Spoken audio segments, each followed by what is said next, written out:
Shalom, irmãos, que o Eterno abençoe a todos, graças ao Eterno, mais uma oportunidade que nós temos de estarmos na sua presença, aprendendo um pouco mais da sua palavra, aprendendo um pouco mais da sua Torá.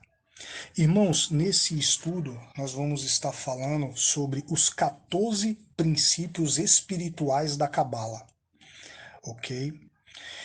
Assim como outras sabedorias, outros estudos, a Cabala ela também possui seus princípios, né? Os 14 princípios que eu vou estar apresentando aqui, eles foram tirados do livro do Rabino Yehuda Berg, O Poder da Cabala, ok?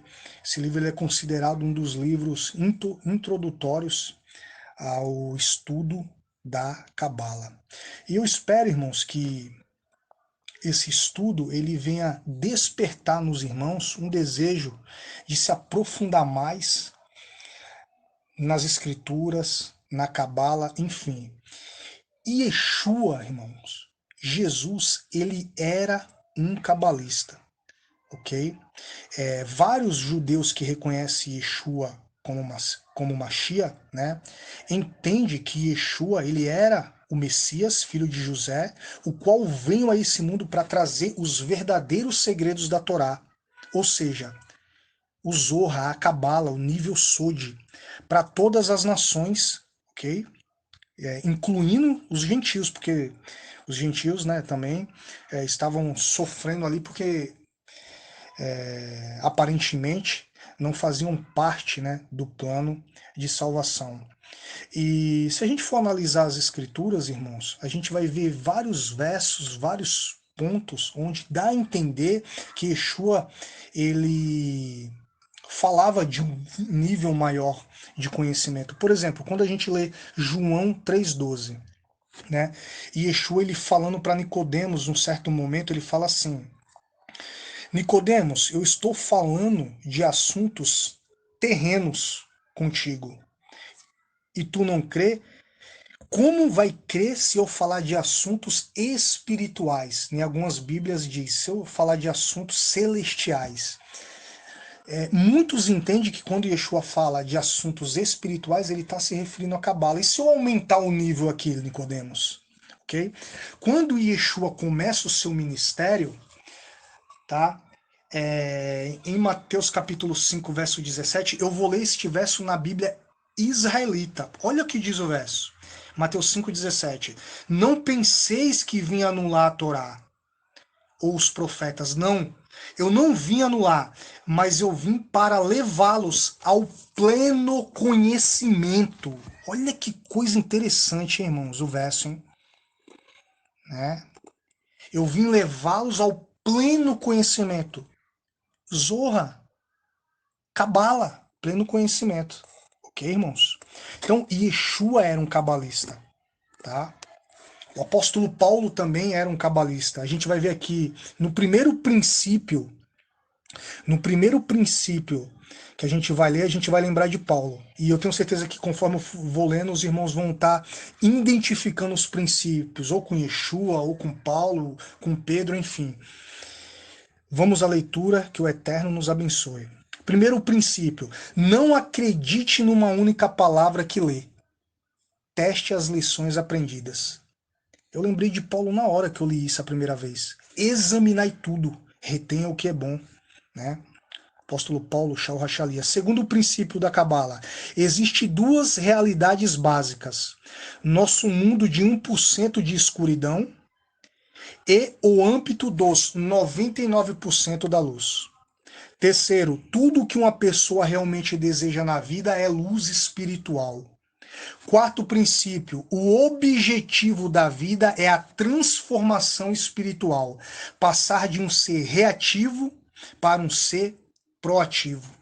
Quinto, no momento de nossa transformação, fazemos contato com o âmbito dos 99%. Tremendo isso, outra dimensão, né, irmãos?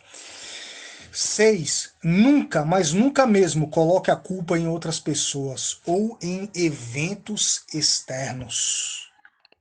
né? A gente vê esse princípio. Quem não lembra aqui de Adão e Eva, né? Foi a serpente, foi a mulher, né? Então a gente vê que os princípios cabalísticos, eles estão na Torá, eles estão na Bíblia. Resistir aos nossos impulsos reativos cria luz permanente. 8. O comportamento reativo gera faíscas intensas de luz, mas deixa em seu rastro, por fim, a escuridão. 9. Os obstáculos são a nossa oportunidade de nos conectarmos com a luz. Olha que coisa tremenda. A gente vê, né, irmãos, muitos pensadores, muitas religiões usando desse princípio aqui, ó. Né? Os obstáculos são a oportunidade de tu crescer. Eles só usam palavras diferentes, mas é o mesmo princípio. Ok? Isso está na Torá, isso está na Cabala. 10. Quanto maior o obstáculo, maior a luz em potencial. 11. Quando os desafios parecem insuperáveis, injete certeza. A luz está sempre presente. Olha só, pensamento positivo, acredite, né? 12. Mudança interna verdadeira é criada através do poder de DNA das letras hebraicas, 72 nomes do Eterno de Deus. 13. Todas as características negativas que você identifica em outras pessoas são simplesmente um reflexo de suas próprias características negativas. Somente consertando a si mesmo você pode mudar os outros. E para a gente finalizar, 14º princípio da Cabala. Ama a teu próximo como a ti mesmo. Todo o resto é apenas comentário. Tremendo, né, irmãos? Eu finalizo aqui, né? Mais um final de Shabat, né? Já iniciando aí uma nova semana. Shavuot a todos. Espero que esse estudo venha agregar conhecimento, venha fazer com que você desperte o desejo de se aprofundar mais nas Escrituras. Ok, irmão? Nosso Mashiach, Yeshua, Jesus, era cabalista, ok? E espero também que esse estudo ele venha tirar o medo de algumas pessoas de se aprofundar mais na Torá. Como que eu estudo a Cabala? Leia a Torá, leia as Parashut, leia a Torá, leia a Torá. Você está ali, né, procurando o nível Sod, você está ali adentrando ali no mundo da Cabala. Começa por ali, ok? Shalom, irmãos, que o Eterno abençoe a todos.